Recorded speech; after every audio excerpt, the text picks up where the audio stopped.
everybody. So I thought today would be it would be a fun thing to talk about investing in your art business. There's a lot of different ways to invest. You can invest with your money, you can invest in your time, you can invest in your contacts. Oh, kitty. The thing that made me think about this topic is I just bought this cool little new toy, and it's like this horizontal tripod arm that you can attach to your tripod, and then like it'll hover out over the painting. So while I paint, hopefully if it works correctly when it arrives, you'll be able to see my painting a lot better, and I won't have to go through all these contortions to video my painting, because right now you would crack up. It's like I have a ladder up in my studio, and I climb up the ladder and I set the tripod up on my desk way above my painting, and I like have to balance, and and the tripod is teetering because I have to put it on I have to push the legs in, so it's not very well balanced to get it up high enough in order to look down over the painting. So I was like, how can I solve this problem? So I was looking online and I found this horizontal tripod arm. So hopefully that will be a better solution and I will get better painting videos. So I invested in that. Another way that it's important to invest in your art is to buy the best materials you can. Well, not necessarily the best, but good. You want to get artist, professional grade, quality supplies, like especially with paint and paper if you're a watercolorist like me. Brushes, yes and no. Like the more expensive Kolinsky sable hair brushes definitely have a better point on them, so you can definitely get some better detail and some better effects with the better quality brushes. I've bought a few brushes that are really good, like $60 brushes, but most of my brushes are cheap, but I do have a few that are really nice. And then my paper, I buy 140-pound Arches cold press, so that's definitely like a medium grade paper, and I actually like it better than the heavier 300-pound. I just like how the paint seeps into the paper, but not too much. So that's a good paper for me. And then of course you want to get professional quality archival watercolor paint. There's student grade watercolor paint out there that's very tempting because it's about half the cost of the professional quality, but it's just not as good, and it's really, you're not even going to get the full effect of the beauty of watercolor if you skimp on your paper or your paint. So if you have to put your money somewhere, put it in good paint and paper at first.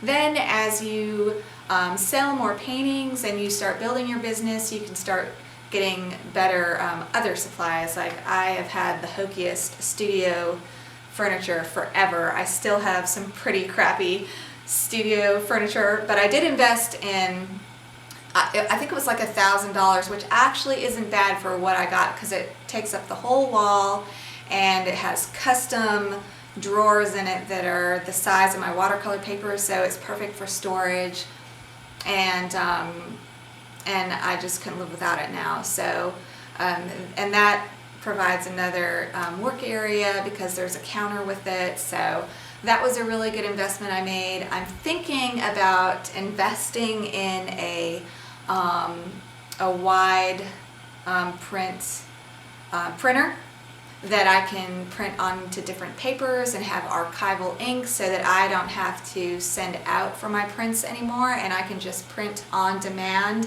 and I have more creative control over my prints. So that is something I'm looking at. Maybe that'll be my 2015 big purchase. I don't know. I think that would be cool to have a big printer. And then the question is, where in the heck am I going to put it? Because my studio is pretty small. So that's another thing that I'd like to invest in. Another thing to invest in is, of course, your education.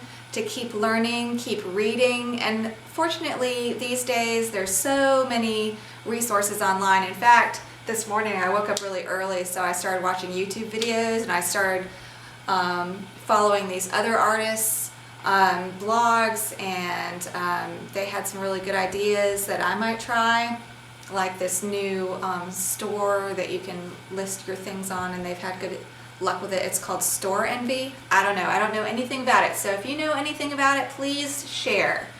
But I'm thinking about investing some time in that. So if you look at a lot of these things as investments, maybe it won't be so painful, because these are the things that you have to invest into your art career and your studio and your art and the artwork itself in order to keep growing as an artist. Investing in participation in competitions, like it cost $55 for me to just enter that splash competition I told you guys about. So if you look at it as an investment and not a cost, then that can be a great way to kind of frame spending money on your art. You also really need to invest in networking and getting out there and meeting like-minded people. Like last night I got together with one of my artist friends and we just stayed up really late just talking about all these great ideas, and it gets the creative juices flowing. So investing time even with your art friends, and investing time in yourself, taking time off and reducing stress. There's all these really interesting studies out about how the less stressed you are, the more creative you are.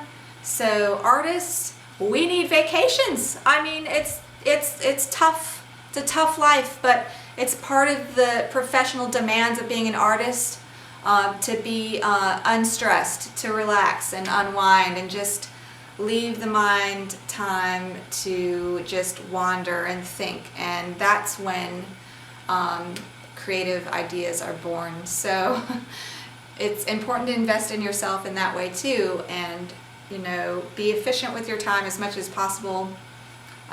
Paint when you must, but relax when you must. There's a time for everything. So it's good to invest in yourself, and it's good to have a balance of relaxation time and work time. And sometimes, especially if you're a full-time artist or that's one of your main careers like me, I also have another job, but you've got to take time off, because it's so easy to fill all your spare time up with painting and your art. I mean, there's not a time clock that you have when you're an artist. So you have to be disciplined on the one hand with painting when you might not feel like it, but you also have to be disciplined when you're painting, especially full-time, or being an artist full-time, to not always be doing your art, to get out and do something different, to give your mind a break, because otherwise your creativity is going to definitely go down. So definitely invest in yourself in those ways too. I think the thing that has paid off best for me investment-wise is investing the time that it has taken to set up my Etsy shop and my eBay shop and my online presence, because it does take a lot of time. It's a time commitment to list all these things online, and it's like, well, what if no one buys them, then what? And it's taken me 10 years to build up my store, my online stores, to what it is now, and it's an ongoing investment. But it has definitely paid off so well, and so it's nice to start seeing the benefits, the dividends of that investment.